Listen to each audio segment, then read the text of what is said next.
I want to take a few minutes and talk about an accessory I made in just a little under a day's time. That's something every shop should have. Whether you use power tools or hand tools, every shop should have a shooting board. The basic principle of a shooting board is that you lay a plane on its side, or in my case I'm using a shooting plane that's specifically designed for this purpose.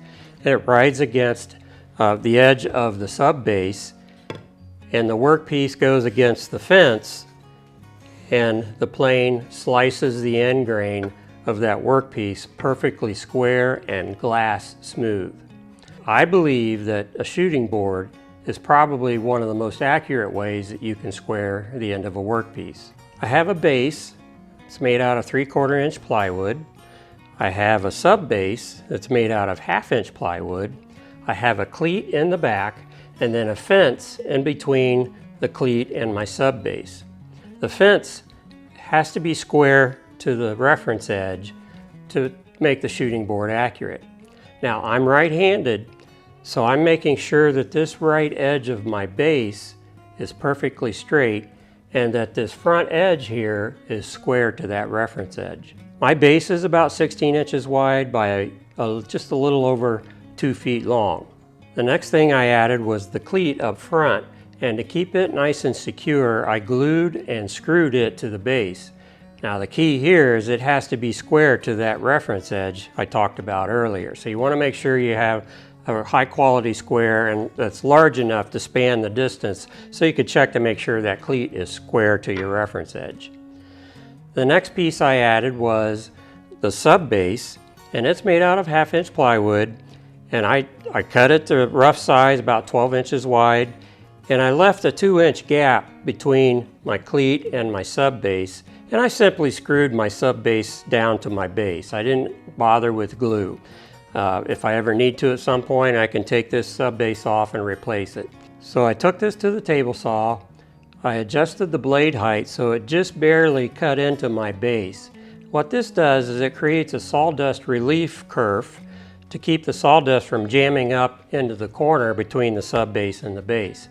And that helps make sure the plane is riding consistently along the edge of your sub base. You can come back now and add the fence. Now, my fence some may consider it a little bit overkill, but I wanted to make sure that my fence could be adjusted and also secured to maintain squareness.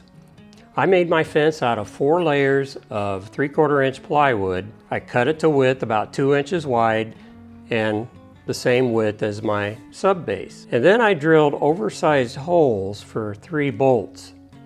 Those bolts engage T-nuts that come up from the bottom of the base. So with those 3 pieces attached to my base, you essentially have a shooting board that you can use right away. And you can use a basic bench plane, just turn it on its side and put the workpiece up against the fence and slice the end grain with your bench plane. So I'm using a shooting plane specifically designed for using with a shooting board.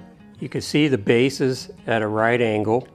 The handle is tilted for comfort.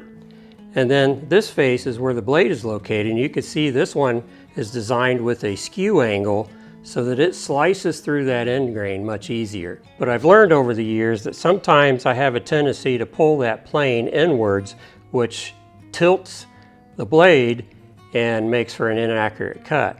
To reduce that tendency, I made a track for my shooting board that's basically just a 1/2 inch piece of plywood. It's about 2 inches wide, and I formed a rabbet on the bottom edge to trap the base of this plane so that it won't tilt during use. So there are a few critical things about a shooting board. Number one being you've got a straight, true reference edge. Then when you install the cleat, you want to make sure it's square to that edge.